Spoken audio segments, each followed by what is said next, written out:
My childhood जो autobiography है APJ Abdul Kalam, इस लेसन में हम लोग आज पैराग्राफ 3 और 4 को आज हम लोग समझेंगे इस वीडियो में। पैराग्राफ 3 और 4। पैराग्राफ 3 में सेकेंड वर्ल्ड वॉर के बारे में लिखा हुआ है। ये अपनी आत्मकथा में जो उनका बचपन बीता है एपीजे अब्दुल कलाम का, इसमें इनका कहना है कि सेकेंड वर्ल्ड वॉर जो है 1939 में ब्रेक आउट हुआ, यानी द्वितीय विश्व युद्ध जो है वो 1939 में शुरू हुआ। उस समय इनका उम्र मात्र 8 साल का था। इनका उम्र मात्र 8 साल का था। यहाँ पर एपीजे अब्दुल कलाम लिख रहे हैं कि अचानक मार्केट में टैमरिन सीड का डिमांड बढ़ गया। टैमरिन मतलब इमली का बीज का डिमांड बढ़ गया था। इसमें कह रहे हैं कि पता नहीं है कि क्या कारण था कि इमली का जो बीज है उसका डिमांड अगर यदि बढ़ रहा है तो ये उनको रीजन पता नहीं चला। लेकिन वो क्या करने लगे, इमली के बीजों को कलेक्ट करने लगे और मार्केट में यानी प्रोविजन शॉप में, दुकान में ये बेचने लगे और उससे इनको पैसा मिला था। इसमें लिखा गया है कि जो 1 आना पैसा मिला था, 1 आना में इसमें लिखा गया है कि प्रिंसली सम, मैंने बहुत ही मेहनत का वो पैसा था। 1 आना इनको मिला था। 1 आना मतलब होता है 6 पैसा। उसमें बहुत ही इसका कीमत था। उसके बाद इसका प्रभाव जो है रामेश्वरम जो आइसोलेटेड प्लेस था वहाँ पर ज्यादा प्रभाव हुआ नहीं था। लेकिन बाद में इंडिया को भी अलाइड फोर्सेस में शामिल होना पड़ा। कहने का मतलब है कि ब्रिटेन का शासन था भारत में, तो यहाँ भी इसका प्रभाव देखा गया सेकेंड वर्ल्ड वॉर का। और यहाँ के नौजवानों को, विद्यार्थियों को सिपाही बना बना करके ब्रिटेन भेजा जा रहा था, जिससे अंग्रेजों के प्रति यहाँ पर गुस्सा का भाव देखा गया था उस समय। ये भी एक कारण था। राष्ट्रवाद का उदय भारत में जो हुआ था, इसमें एक कारण ये भी था। उसके बाद क्या हुआ कि इसका प्रभाव देखने को मिला जब अलाइड फोर्सेस में इंडिया शामिल हो गया था सेकेंड वर्ल्ड वॉर में।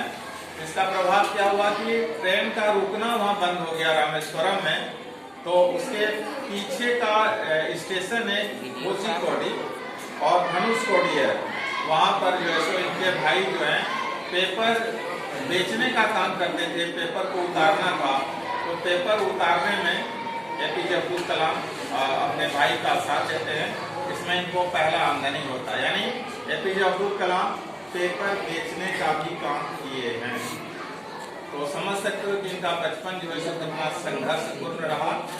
और इनके अनुसार कोई भी काम जो है वो छोटा नहीं होता है, हर काम का अपना अहमियत होता है।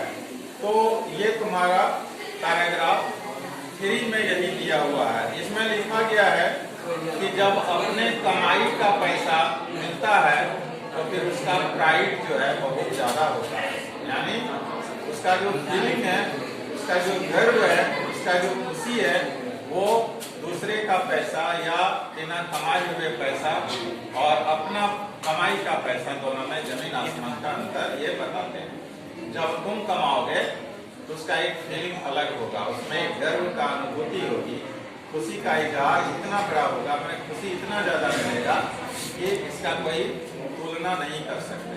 ये तुम्हारा पैराग्राफ 3 में है। पैराग्राफ 4 में है कि every child is born with some inherited characteristics into specific socio-economic emotional environment। इसमें उनका ये कहना था कि जो भी बच्चा का जन्म होता है जिस परिवार में, तो परिवार में माता पिता का गुण और जो आर्थिक और जो इमोशनल अटैचमेंट होता है उसका भी प्रभाव पड़ता है।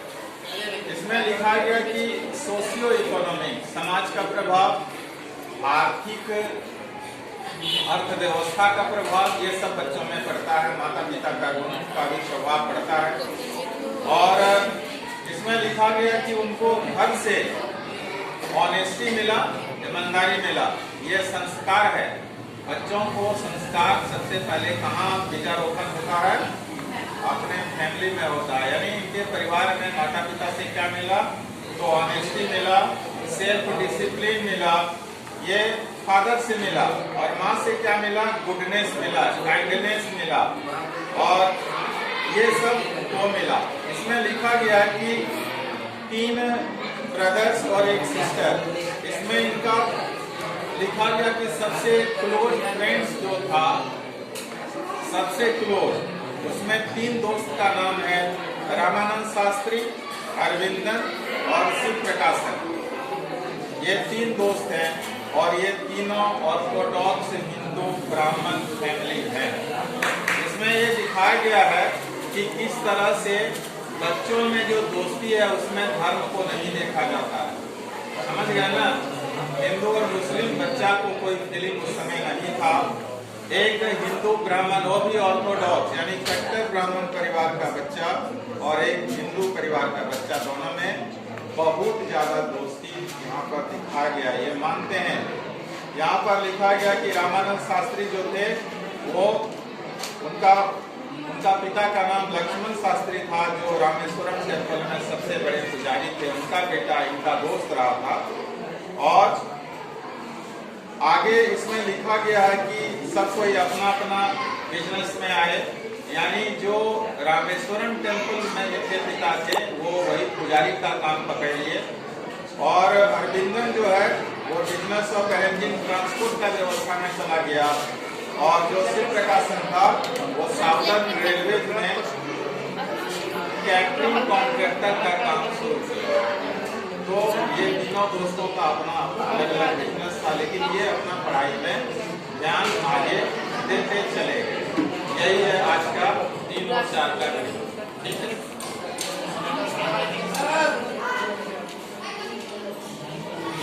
हो गया ना?